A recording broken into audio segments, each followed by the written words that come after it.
73rd question. ಈ question ನಾನು already solve ಮಾಡಿದ್ದೀನಿ. ಆ ಸೊಲ್ಯೂಷನ್ ಲಿಂಕ್ ನ ಈ ವಿಡಿಯೋ ಡಿಸ್ಕ್ರಿಪ್ಷನ್ ಹಾಕಿರ್ತೀನಿ, ಅದನ್ನ ನೀವು ರೆಫರ್ ಮಾಡಿ. ನಿಮಗೆ ನನ್ನ ಟೀಚಿಂಗ್ ಇಷ್ಟ ಆದ್ರೆ ಈ ನಂಬರ್ಗೆ ವಾಟ್ಸಪ್ ಮಾಡ್ರಿ, ನಾನೇ ನಿಮಗೆ ಕಾಲ್ ಮಾಡ್ತೀನಿ. ಆಮೇಲೆ ನಾವು ಗ್ರೂಪ್ ಯಾಕೆ ಕ್ರಿಯೇಟ್ ಮಾಡ್ತಾ ಇದ್ದೀವಿ, ಅದರಿಂದ ಏನೇನು ಅಡ್ವಾಂಟೇಜಸ್, ಆಮೇಲೆ ನಿಮ್ ಸ್ಟಡಿಗೆ ಯಾವ ತರ ಹೆಲ್ಪ್ ಆಗುತ್ತೆ ಅದನ್ನೆಲ್ಲ ನಿಮಗೆ ನೀಟಾಗಿ ಎಕ್ಸ್ಪ್ಲೇನ್ ಮಾಡ್ತೀನಿ.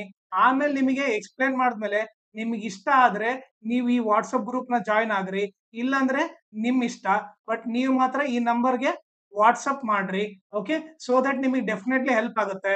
ಆಮೇಲೆ ನನ್ನ ಚಾನಲ್ ನ ಮ್ಯಾಕ್ಸಿಮಮ್ ಶೇರ್ ಮಾಡ್ರಿ, ಸೋ ದಟ್ ಎಕ್ಸಾಮ್ ಟೈಮ್ ಅಲ್ಲಿ ಎಲ್ಲರಿಗೂ ಹೆಲ್ಪ್ ಆಗುತ್ತೆ. ಆಮೇಲೆ ಈ ವಿಡಿಯೋ ಡಿಸ್ಕ್ರಿಪ್ಷನ್ ಅಲ್ಲಿ ನನ್ನ Instagram channel link, Telegram channel link, ಆಮೇಲೆ ಅರ್ಥಮೆಟಿಕ್ ಪ್ರೋಗ್ರೆಷನ್ ಎಲ್ಲಾ LBA ಕ್ವಶನ್ ಸಾಲ್ವ್ ಮಾಡ್ಬಿಟ್ಟು ಆ ಸೊಲ್ಯೂಷನ್ ಪ್ಲೇ ಲಿಸ್ಟ್ ಲಿಂಕ್ ನ ಈ ವಿಡಿಯೋ ಡಿಸ್ಕ್ರಿಪ್ಷನ್ ಅಲ್ಲಿ ಹಾಕಿರ್ತೀನಿ, ಅದನ್ನ ನೀವು ರೆಫರ್ ಮಾಡಿ.